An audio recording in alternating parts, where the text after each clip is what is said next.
இந்த உயிரே நீதான் இயேசுவே, உன்னை மட்டும் சுவாசிப்பேன். இந்த உயிரே நீதான் இயேசுவே, உன்னை மட்டும் சுவாசிப்பேன். நான் உன்னை மறந்தாலும் நீ என்னை மறவாமல், நான் உன்னை மறந்தாலும் நீ என்னை மறவாமல், என் மீது பாசம் கொண்டா, என் நெஞ்சில் வாசம் செய்தாய். என் மீது பாசம் கொண்டா, என் நெஞ்சில் வாசம் செய்தாய். என் வாழ்வின் தேடல்களில் வழியாக ஒளியாக வா, என் வாழ்வின் சோகங்களில் தாயாகி தாலாட்டவா. உறவாய் என்னை நீ அழைத்தாயின், உறவுகள் இன்று உயிர் பெறுமே. சிலுவைகள் தோளில் நான் சுமக்க, உனது சிறகுகள் வேண்டுமே. இந்த உயிரே நீதான் இயேசுவே, உன்னை மட்டும் சுவாசிப்பேன்.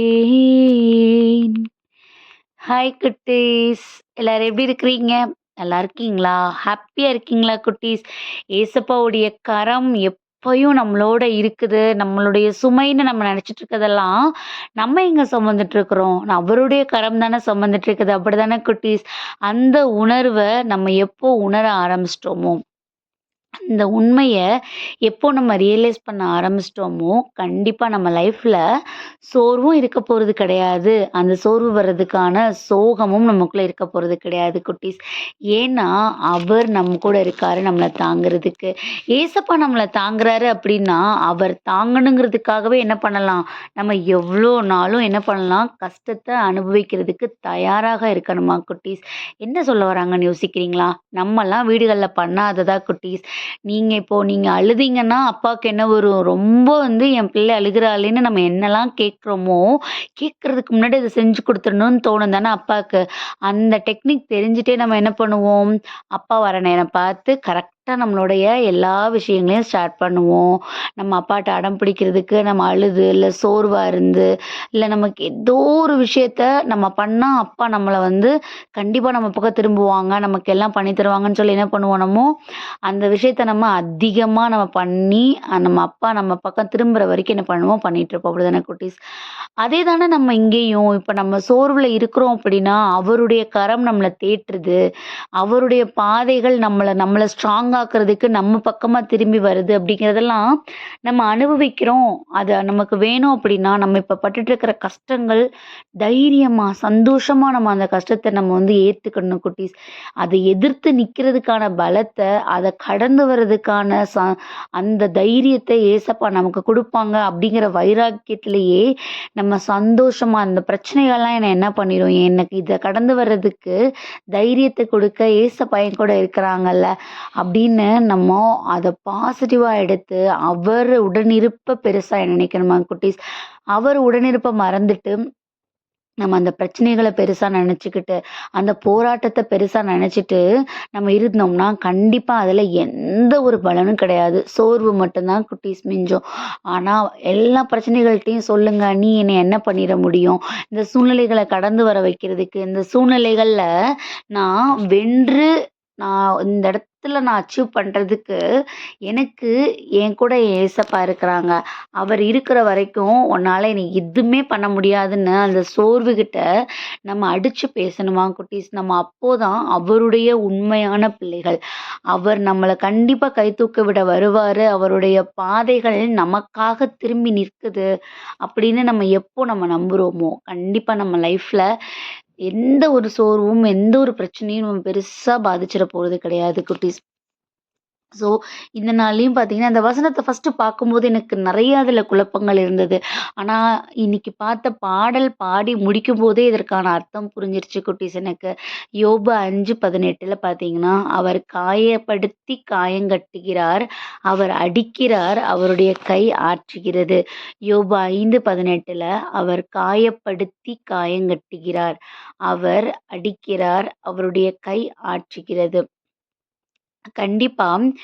நம்மளுடைய உயிர் மூச்சா இருக்கிற நம்ம ஏசப்பா, நம்மள காயப்படுத்தி நமக்கு காயம் கட்டுகிறார் அப்படிங்கிற வசனத்த இங்க குடுத்துருக்குறாங்க.